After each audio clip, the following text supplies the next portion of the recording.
Esprit jeune, esprit de paix. Renforcer le rôle des OSC, des médias indépendants et des jeunes pour un développement démocratique, pour la cohésion nationale et la paix en Côte d'Ivoire. Esprit jeune, esprit de paix, une initiative de la Fondation Dr Peter Gradze et la Deutsche Welle Academy, mise en œuvre par Studio Mosaïque et financée par l'Union européenne. Mesdames, Messieurs, bienvenue sur Radio La Voix des Lacs, les 101.2, c'est notre fréquence et nous émettons depuis donc Yamoussoukro. L'avenir appartient à la jeunesse, a-t-on coutume de l'entendre dire ici en Côte d'Ivoire. Cependant, de plus en plus, cette assertion commence à être battue en brèche car pour une certaine frange de la jeunesse, l'avenir, c'est maintenant. C'est maintenant que les jeunes doivent se lever pour prendre part aux décisions les concernant. Personne ne fera le bonheur à leur place. Et comment les jeunes peuvent rêver parvenir à la présidence un jour en Côte d'Ivoire? Esprit jeune, esprit de paix. Renforcer le rôle des OSC, des médias indépendants et des jeunes pour un développement démocratique, pour la cohésion nationale et la paix en Côte d'Ivoire. Esprit jeune, esprit de paix, une initiative de la Fondation Dr Peter Gradze et la Deutsche Welle Academy, mise en œuvre par Studio Mosaïque et financée par l'Union européenne. À la vue de l'actualité politique dans notre pays où la population a moins de 35 ans, pensez-vous qu'un jour, un jeune pourrait être président en Côte d'Ivoire? Pour parler de ce thème, je reçois sur mon plateau 3 invités. La première est mademoiselle Namizata Sangaré. Elle est admissible au BTS Options, Ressources humaines et Communication. Bonsoir mademoiselle Sangaré. Bonsoir monsieur. Et si ce n'est pas une indiscrétion, quel âge avez-vous? J'ai 25.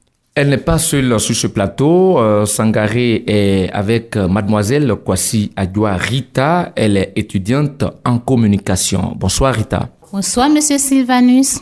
Et alors vous aussi, la question vous est adressée. Vous avez quel âge? J'ai 25 ans également. Alors, au milieu de ces 3 dames se trouve un autre invité. Lui, c'est un homme. Il s'agit de l'honorable Koulibaly Kinapina.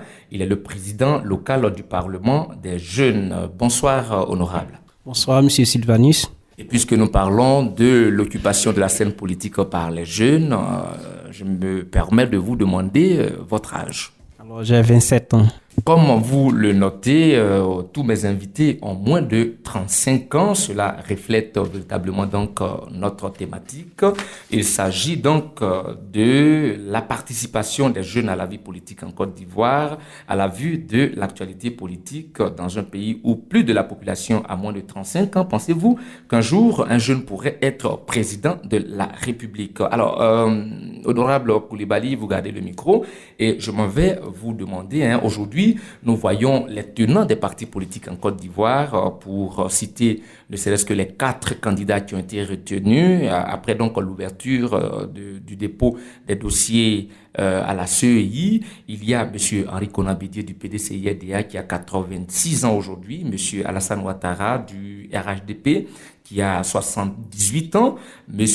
Afin Guessan, candidat du FPI, qui a 67 ans, et puis le plus jeune, on va dire, parmi donc les 4, M. Kwadio Konan Bertin, qui a 51 ans. Alors, quel est votre regard sur ces personnes qui détiennent la politique, qui font la politique au haut niveau en Côte d'Ivoire? Alors, merci beaucoup, M. Sylvanus. Dans un premier temps, avant de répondre à votre préoccupation, je voudrais saluer la radio qui nous permet d'animer cette émission, de participer à cette émission. Saluer également le président l'honorable Vayao Josué, le président national du Parlement des jeunes de Côte d'Ivoire. Alors, au regard de l'actualité politique, il faut dire que les jeunes ne sont pas vraiment impliqués dans l'arène politique.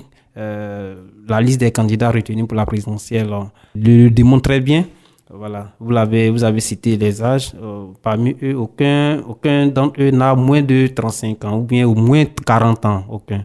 Donc, avec cette configuration, on peut dire que le jeune n'est pas vraiment impliqué ou bien du moins n'a pas une place de choix dans la politique ivoirienne. Alors, mademoiselle Sangaré, vous le notez avec moi, je viens donc tantôt de parler des âges de ces différents responsables politiques.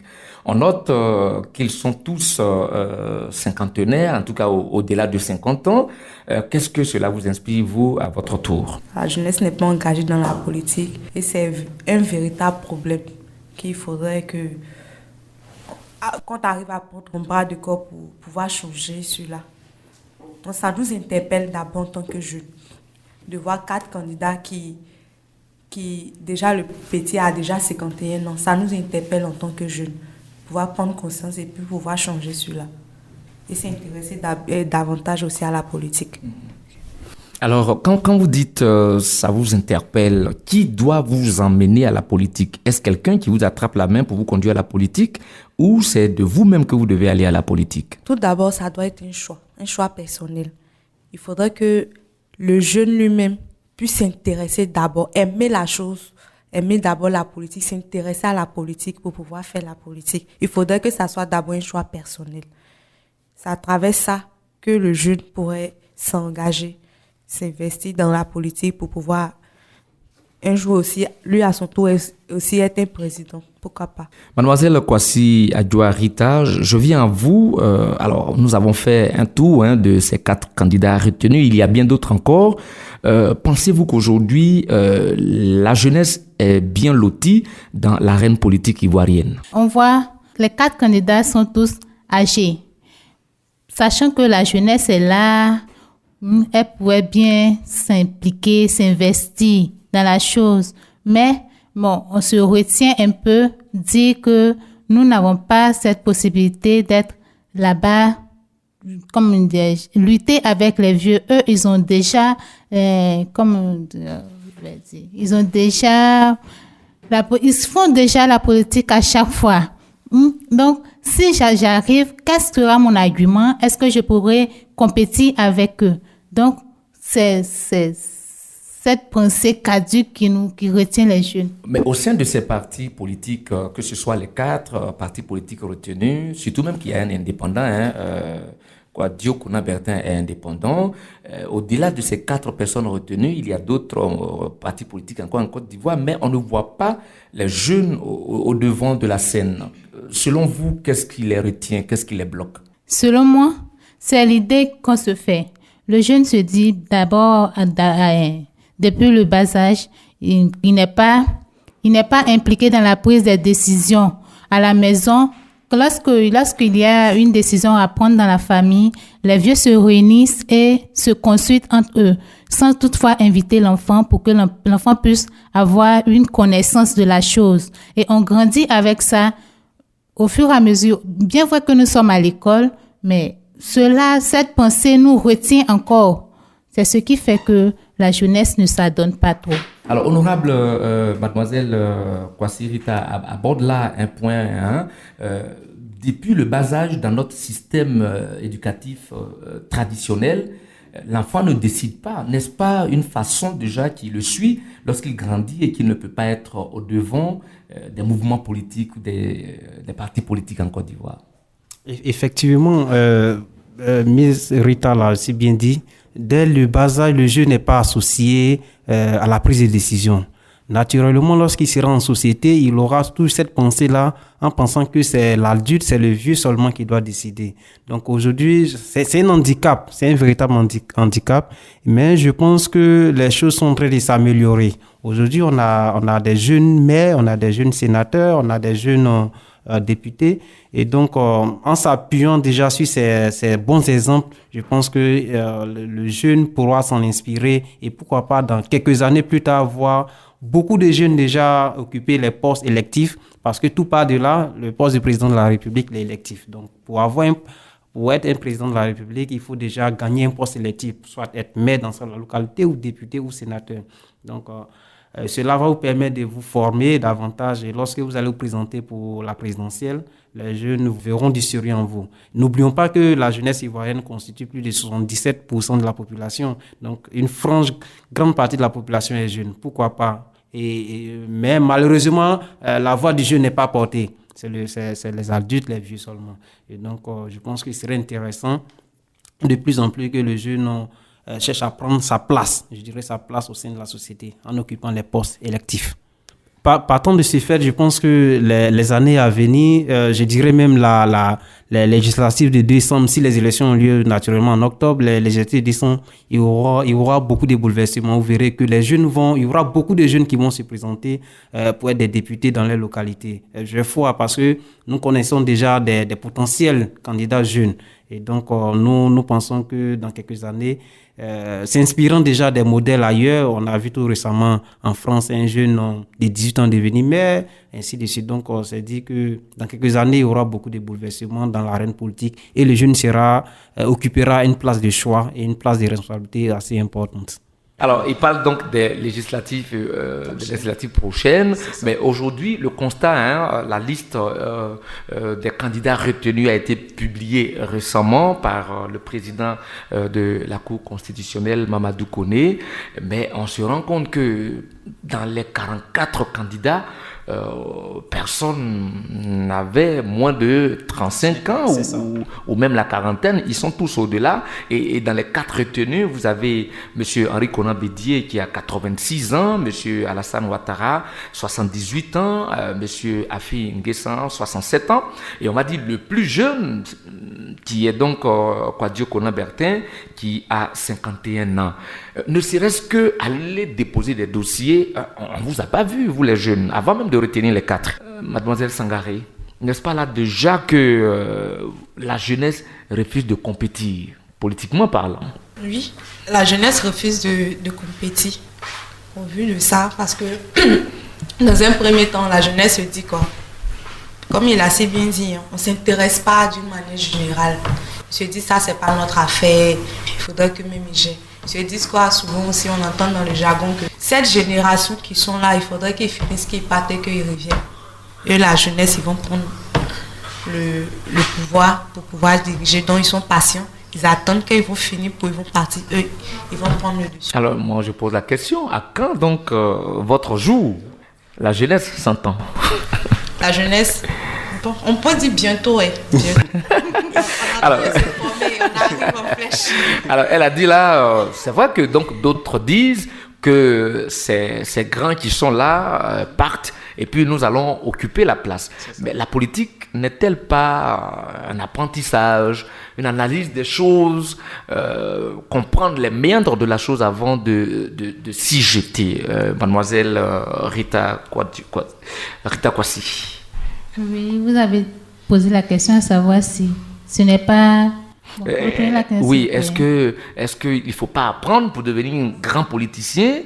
Faut-il dire que ceux qui sont là fassent leur temps et qu'ils partent et puis nous on va occuper la scène politique après? On ne devient pas subitement politicien.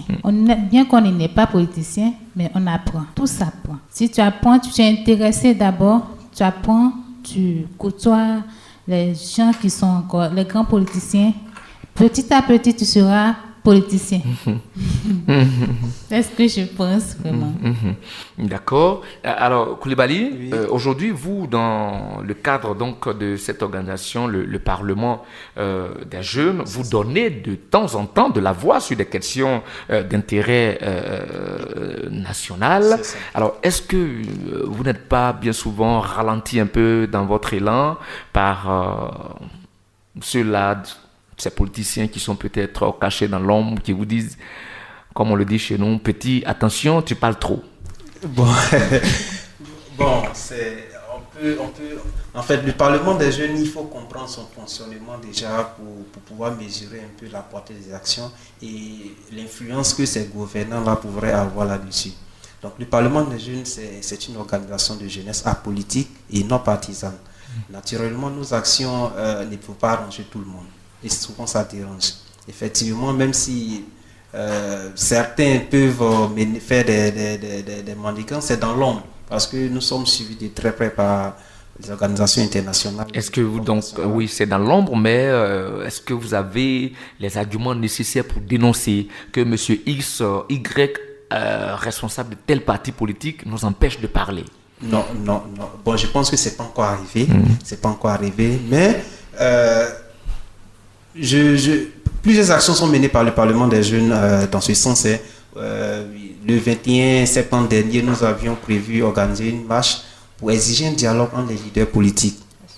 Et nous avons émis des correspondances qui sont au niveau du ministère de l'Intérieur, au niveau de la préfecture de Yamoussoukro, de la mairie. Et au niveau de la mairie, l'autorisation avait déjà été accordée. On attendait au niveau de la préfecture. Mais aux dernières nouvelles, au niveau du gouvernement, ils ont prolongé les mesures d'interdiction des rassemblements et d'occupation des espaces publics. Donc, pour cette mesure, nous sommes dans une république, il faut respecter les lois de la République. Nous avons dû reporter cette marche. C'est vrai qu'indirectement, ils ne sont pas venus nous dire que arrêtez ce que vous êtes en train de faire ou bien nous primer pour ça. Mais indirectement, ça a été fait. Vous voyez, ça a été fait. Donc, par moment, les décisions que prennent les gouvernants dérangent, mais on est obligé de les respecter. Et par moment aussi, vos positions dérangent aussi. Oui, nos positions dérangent. Mais vous êtes obligé de le dire. On doit le dire. On doit le dire. Et c'est là même qui fait le charme même de la jeunesse. Parce que la jeunesse, elle rime avec fou, elle rime avec efficacité, elle rime avec, en tout cas, la force. Voilà. Donc, on ne doit pas avoir peur de le dire. Voilà. On ne doit pas avoir peur de le dire. Et le Parlement des jeunes s'exprime toujours donne toujours sa position face à n'importe quelle situation politique qui existe. D'accord. Voilà. Alors, pour nos auditeurs qui viennent de nous prendre en marche, sachez que vous êtes sur Radio La Voix des Lacs 101.2 Yamoussoukro et nous sommes donc en train d'échanger sur la question de la place de la jeunesse dans l'arène politique en Côte d'Ivoire, précisément au vu de l'actualité politique dans notre pays où la grande partie de la population est constituée de jeunes, donc moins de 35 ans. Pensez-vous qu'un jour, un jeune pourrait être président de la République? Alors, en Côte d'Ivoire, ce que nous avons noté depuis donc l'existence de notre pays de 1960 à maintenant, tous ceux qui sont venus on va dire dans le fauteuil de président de la République ont été portés par un parti politique. Alors les jeunes, comme vous êtes en train de le dire, ne sont pas au premier plan de la politique en Côte d'Ivoire. Quand ils le sont, ils sont adossés sur un parti politique. Alors, est-ce que quelqu'un qui est indépendant, un jeune de moins de 35 ans ou un jeune relativement comme on les considère en Côte d'Ivoire, pourrait accéder au fauteuil présidentiel sans passer forcément par un parti politique? Sangaré Namisata. C'est le rêve de toute la jeunesse. Oui, c'est un rêve, mais quelle est la réalité? Est-ce que vous pensez que ce rêve peut devenir réalité en Côte d'Ivoire? Être président sans être porté par un parti politique? Oui, je pense que ce rêve-là peut devenir réalité. D'abord, il faudrait que la jeunesse comprenne, en changeant de mentalité, en croyant en elle-même. Il faudrait qu'on croie en nous-mêmes, qu'on peut y arriver. Et je sais aussi qu'il y a des jeunes qui aspirent, qui ont leur rêve de devenir président de la République, qui peut y arriver, que nous, on les soutiendra. Et on accéderait au pouvoir. La jeunesse prendra le contrôle. D'accord. C'est plutôt Rita. Alors Rita, jeunesse et politique, jeunesse et présidence de la République. Les indépendants, bien souvent, ne sont pas soutenus par la population. Pensez-vous donc qu'un jeune qui va donc sortir de ces carcans politiques qu'on connaît et qui va donc donner de la voix autrement que celle des partis politiques peut être porté au fauteuil présidentiel? Ça, vraiment, ça sera un miracle. Parce que même les jeunes, les enfants, là, ils soutiennent leurs parents. Papa dit, je suis PDCI, l'enfant est PDCI. Il est dit qu'il est FPI, l'enfant est FPI. Donc, je ne sais pas comment ça va se passer. Puis, cet enfant-là va être président sans toutefois avoir un parti politique. Alors, Koulibaly, comment vous appréhendez cette vision d'être président de la République sans être soutenu forcément par un parti politique? Moi, je pense que c'est possible. C'est possible déjà. Il faut se former dans un premier temps. Si on est bien formé, il faut... Déjà, se former, c'est apprendre auprès des dévanciers et faire, comme on appelle, un programme de société qui sera percutant et qui pourra... tous les jeunes vont se sentir dans ce programme de société-là. Et si la jeunesse ivoirienne se sent dans ce programme de société et ils voient déjà vos résultats par votre sérieux, je pense que cela est possible. Et moi, je tire toujours mes exemples sur ce qui est bon déjà. Je prends le cas de la France. Macron a été président en étant indépendant. Il n'est pas venu au nom d'un parti politique. Donc c'est dit que si ailleurs ça se fait, c'est possible aussi chez nous. Donc il suffit que ce jeune-là soit vraiment audacieux et qu'il se fasse former avec un programme de société vraiment percutant et avec une équipe solide. Voilà, parce que on se couche pas un jour, on se réveille puis on dit je vais devenir président de la République. Non, c'est un projet de société. Il faut construire cela toute une vie et puis bon, quand le moment arrive, on l'éclore facilement quoi. J'ai cette citation de Pierre Corneille dans le site qui dit que aux âmes bien nées la valeur n'attend point le nombre des années. Et donc une personne mieux aguerrie qui a des ressources nécessaires, une équipe capable, cela est possible et moi c'est mon rêve. Alors je cherche des personnes qui ont cela et puis voir comment bon bref, en tout cas des rêves qui vont se croiser voilà, pour une belle aventure, pourquoi pas, qui va vous conduire donc à la présidence de la République, hein, pourquoi pas, sans passer par un coup de force, pourquoi pas. Et je voudrais citer cette citation qui dit que si vos rêves ne vous font pas peur, alors ceux qui ne sont pas des rêves et Sir Ellen Johnson, la présidente du Libéria, nous devons rêver grand.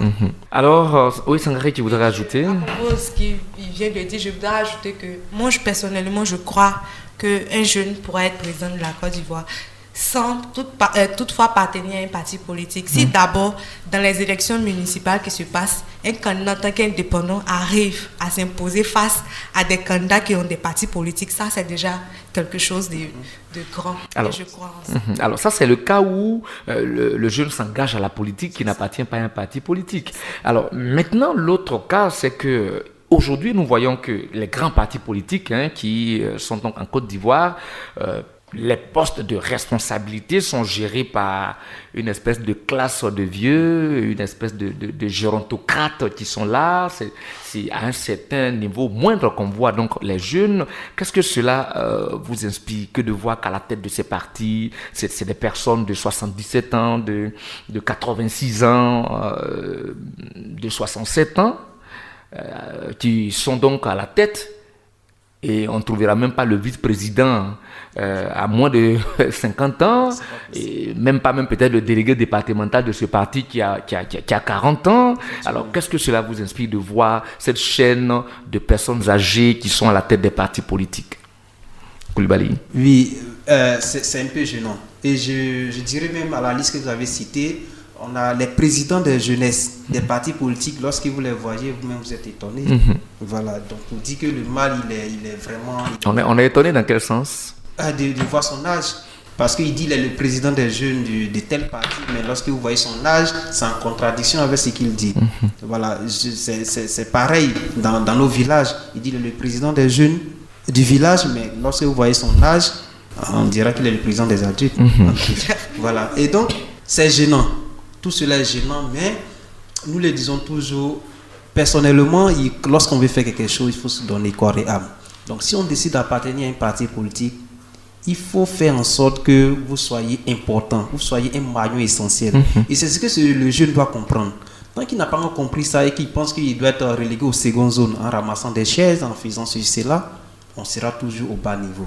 Donc il faudrait que nous on comprenne qu'on a quelque chose en nous et qu'on peut éclore ça en occupant des postes de responsabilité. Donc avoir confiance en soi, se former convenablement et puis aller à l'attaque. Voilà le message que je donne à la jeunesse. Il faut noter donc que cette année, parmi donc les 44 qui ont été candidats, on compte à peine 5 femmes, et dans les 4 retenues, il n'y a pas de femmes. Alors la place de la femme dans ce rêve-là de voir un jeune, pourquoi pas une jeune femme devenir présidente de la République à moins de 35 ans, puisque la Constitution autorise qu'on peut être candidat à partir de 35 ans. Mademoiselle Rita, bien souvent, vous reléguez au second plan, être la bonne cuisinière, et ça suffit. On ne prend même pas part au meeting politique, on ne milite pas au cœur, au sein d'un parti politique. On est plutôt celle qui fait à manger quand les meetings ont lieu. Oui. Depuis le temps, la dame, elle est à la maison, et bon, ça sonnait dans sa tête en fait. tu restes à la maison, sois assidu à la maison, occupe-toi de ta famille. Et ça sonne. Ça fait que on a peur même de se lancer dans la politique. On a peur de se lancer dans le public. Hein? Quand je vais me lancer là, quelles seront les conséquences? Est-ce que ça ne sera pas trop grave? Est-ce que je pourrai surmonter à toutes ces épreuves-là? Donc, ces peurs-là font que la femme préfère se rester dans sa coquille. Ce qui n'est pas bien, nous devons sortir. Moi, je pense qu'il est sorti. La femme préfère rester dans sa coquille, Sangaré. Il faut que cela change. Et qu'est-ce que vous pouvez dire sur ce point de la femme, de la place de la femme dans l'arène politique ivoirienne? D'abord, la femme d'aujourd'hui a le même rôle que l'homme. On a les mêmes droits. Et d'abord, on constate qu'au sein même des partis politiques, il y a des mouvements déjà des femmes qui se sont déjà dévoilés, qui se sont déjà affichés. Donc ça, c'est déjà un bon départ. Il existe même des départements de femmes pratiquement dans chaque parti politique. Dans des femmes, tout ça, qui, au nom de leur parti, souvent prennent la parole. Elles ont eu le courage de pouvoir s'afficher. C'est vrai que vous commencez à avoir votre mot, mais c'est très peu que vous êtes promu au devant des instances des partis politiques. C'est ça. Et comment vous devez renverser la situation? Il faudrait qu'on arrive à sensibiliser les femmes. Il faudrait qu'elles puissent avoir confiance en elles. Ne pas se dire souvent que peut-être c'est, par exemple, qu'il y a la peur. Est-ce que si je m'engage, ma famille n'est pas en danger? Qui ne risque rien à rien. Comme on le dit si bien, on est dans un pays, un pays démocratique. On a la liberté d'expression, chacun est libre de s'exprimer. Et nous aussi, on doit contribuer à la pierre de notre édifice, qui est notre pays. Donc chacun de nous a un mot à dire, a quelque chose à apporter. Pourquoi rester en marge? Ça te concerne. Il faudrait que tu t'élèves et que tu donnes ta voix. Il faudrait qu'elle arrive à participer. Il faudrait qu'elle puisse changer au fait de mentalité. Voilà. Alors, à votre âge, sans forcément dire votre parti politique, qu'est-ce que vous faites qui peut être appelé, qui peut être dit comme Sangaré fait de la politique à un certain niveau quand même?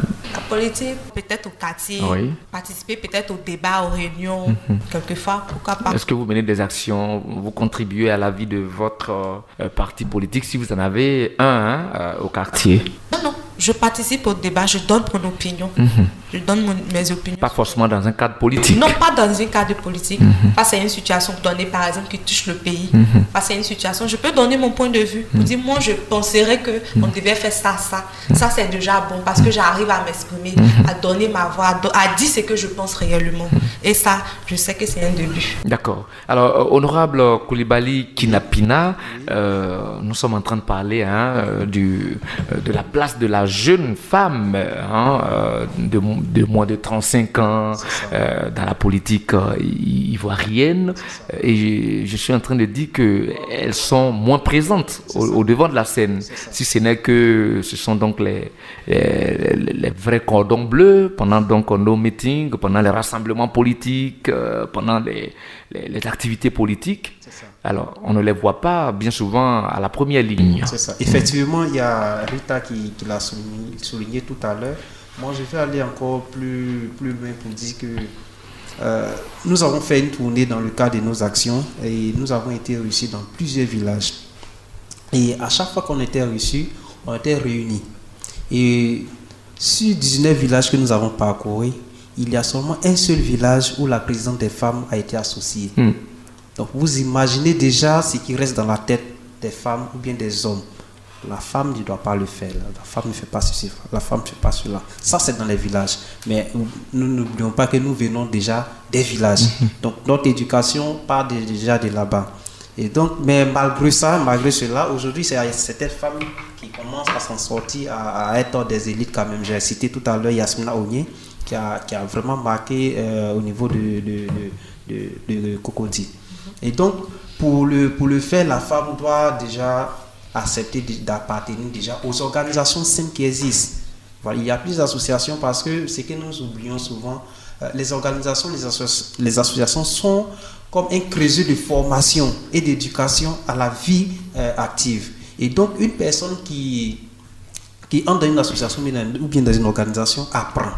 à gérer, à gérer la chose publique, apprend à être un leader, parce que pour gérer un pays, il faut être un leader, apprend à être leader, apprend à parler en public, apprend à faire beaucoup de choses. Donc, en acceptant déjà d'appartenir aux organisations, pas forcément un parti politique. Moi, je dis que le parti politique, c'est le dernier ressort en fait. Je me dis qu'il faut déjà appartenir à une organisation. La politique peut se faire sans être dans un parti politique. Sans être dans un parti politique, bien évidemment. Aujourd'hui, certains nous étiquettent des politiciens. Moi, à part on me voit me dire que je suis politicien, mais je n'appartiens à aucun parti politique. Je suis de la société civile. Et il y a une classe, je dirais une grande majorité des jeunes aujourd'hui qui s'estiment de la société civile. Ils n'ont pas besoin de forcément appartenir à un parti politique pour donner leur avis sur les questions politiques. Voilà, nous, c'est notre position. Je ne suis pas obligé d'avoir un cadre des militants pour donner ma position sur l'actualité politique. Mais de ma position, je le dis, je dis ce que je pense. Donc, il faudrait que la femme déjà commence à appartenir à ces organisations pour se former. Et lorsqu'elles sont bien formées, quand vous êtes formé, je vous assure, peu importe l'endroit où vous arrivez, vous êtes devenu comme la pièce maître, vous devenez une personne incontournable. C'est vrai, on dit qu'il n'y a pas de personnes incontournables, mais vous devenez vraiment important. Donc j'encourage les femmes déjà dans un premier temps à accepter d'appartenir aux organisations, et quand elles appartiennent, il faut qu'elles acceptent d'occuper les postes de responsabilité. Voilà. C'est le mal aujourd'hui, parce que la femme, quand elle est dans une organisation, elle dit bon, aujourd'hui on va dans tel endroit, on te donne la parole. Elle est crispée. Alors, ou bien elle ne vient plus. La peur là. Donc il faudrait qu'elles arrivent à sortir de ça. Et lorsqu'elles pourront être à l'aise à parler, parce que c'est ça la politique, il faut pouvoir communiquer. Voilà, un leader qui ne sait pas communiquer, ou bien qui n'arrive pas à communiquer sur ce qu'il fait, je vois pas, c'est pas un leader. Voilà, donc dans les capacités ou bien les qualités qu'un leader doit avoir, il y a la communication qui inclut, qui occupe un élément vraiment important. On voit en Côte d'Ivoire aujourd'hui, tous les leaders politiques que nous connaissons plus, ce sont ceux qui savent parler. Donc, alors que tout cela s'apprend. Tout cela s'apprend. Donc, j'invite vraiment les femmes à s'intéresser aux organisations déjà. Et lorsqu'elles sont formées, elles peuvent aller en politique. Elles seront vraiment importantes dans les partis politiques. Merci beaucoup à vous. Nous sommes tout doucement donc en train de partir à la fin de notre émission. Il s'agit donc d'une table ronde pour parler de l'actualité politique vis-à-vis donc de la jeunesse ivoirienne, un pays qui a plus de jeunes, n'est-ce pas, plus de parti qui a donc un peu moins de 35 ans, donc une grande masse quand même qui doit rêver de devenir président de la République un jour, c'est possible. C'est de cela que nous parlons dans cette émission. Alors, un dernier tour de table, en commençant donc par mademoiselle Sangaré Namizata. Oui ou non, pensez-vous donc que en Côte d'Ivoire, on pourrait voir un jour un jeune homme de 35 ans devenir président de la République? Oui, je pense. C'est un rêve et je sais que ça va devenir une réalité. Mais avant tout, il faudrait que le combat que nous menons aujourd'hui, c'est de sensibiliser même cette jeunesse-là. Il faudrait que cette jeunesse-là arrive à changer de mentalité, à croire en elle-même, et à rêver, parce qu'on dit avant d'avoir un rêve, il faut rêver et que cela devienne une réalité. Il faudrait que cette jeunesse-là prenne conscience de sa place et de son devoir que son pays lui demande, que c'est un devoir qu'elle doit pouvoir accomplir. Il faudrait qu'elle puisse changer de mentalité, se concentrer. On n'a plus besoin d'une jeunesse violente. Il faudrait qu'elle puisse prendre cette conscience-là. Il faudrait qu'elle puisse accepter d'apprendre. C'est en apprenant qu'on devient fort. Il faudrait qu'elle puisse apprendre, se concentrer. Il faudrait qu'elle arrive à changer ses nouvelles habitudes. Par exemple, arrêter la violence, se concentrer. Dans nos écoles, on voit les violences en plein milieu scolaire. Il faudrait que tout ça arrive à changer. Il faudrait que tout ça arrive à changer et que cette jeunesse-là devienne encore plus consciencieuse. C'est en devenant consciencieuse qu'elle va apprendre et dans cette sagesse-là qu'elle pourra accéder au trône. Merci beaucoup. Donc, c'est ainsi votre mot de fin. Mademoiselle Kwasi Adjoa Rita, nous terminons avec vous. Nous parlons donc du rêve de voir un jeune de 35 ans être président de la République un jour en Côte d'Ivoire. Alors, quel est votre mot de fin? Pensez-vous que cela est possible? Oui, je pense très bien que cela peut être possible. Et cela peut arriver si seulement le jeune s'intéresse d'abord à la politique, qu'il arrive à se cultiver, à se donner de courage et qu'il impose son influence positive au sein de son entourage. Comme ça, je pense que ça peut arriver. Alors, en espérant que vous-même, Rita, vous allez donc, à partir de cette émission, vous intéresser à l'actualité politique en Côte d'Ivoire. D'accord, je vais essayer. Bien fait sport sur moi. Coulibaly Kinapina, je rappelle que vous êtes le président local du Parlement des jeunes, donc de Yamoussoukro. Honorable, nous terminons donc avec vous. Nous avons parlé de ce rêve-là de voir un jour un jeune de moins de 35 ans devenir président de la République en Côte d'Ivoire. Qu'est-ce que vous avez à dire à cette jeunesse qui nous a écoutés et qui certainement ne rejette pas ce rêve? Ok, merci beaucoup. Je pense que pour répondre à la question, je répondrai par l'affirmative. Un jeune de moins de 35 ans peut devenir président en Côte d'Ivoire. Je pense que cela commence déjà par le jeune lui-même. Il faudrait qu'il s'intéresse à la gestion de la chose publique dans un premier temps. Et moi, mon rêve pour les élections au niveau de la présidentielle, c'est déjà fini, mais au niveau des élections municipales, les élections législatives, sénatoriales, il faudrait qu'il y ait déjà des jeunes maires, des jeunes députés, des jeunes sénateurs. Tout commence par là. Si cela naît, vous verrez que les jeunes vont commencer à avoir confiance en eux parce qu'ils vont essayer de copier le bon exemple. Donc, partant de là, on verra que le jeune va se dire, les places que je pensais être destinées aux vieux, en griffe, en réalité, le jeune peut y accéder. Alors là, j'y vais tenter ma chance. Mon rêve, je ne vais pas le ranger au tiroir, je vais aller affronter et pourquoi pas le réussir et voir un jeune devenir président de la République. Et donc, je cite toujours l'exemple, le cas de la France, parce que ça m'a personnellement marqué. L'exemple d'Emmanuel Macron, il y en a plusieurs. Donc, le jeune, il a du potentiel, il a la capacité, il faudrait seulement qu'il s'intéresse à la politique. Je cite encore Pierre Corneille parce que c'est une belle citation qui dit que je suis jeune, il est vrai, mais aux ans bien nés, la valeur n'attend pas le nombre des années. Sur ce, je voudrais dire merci à la radio La Voix d'Ella qui nous permet de nous exprimer sur une question aussi intéressante et qui suscite assez de débats. Et salue également le président l'honorable Yao Josué qui vraiment essaie de conduire cette génération de jeunes qui pensent qu'on n'est pas forcément obligé d'être dans un parti politique pour donner son point de vue sur des situations politiques, sur des sujets politiques. Et donc, il salue également toute la jeunesse parlementaire et en général la jeunesse de Yamoussoukro qui nous écoute à ce moment.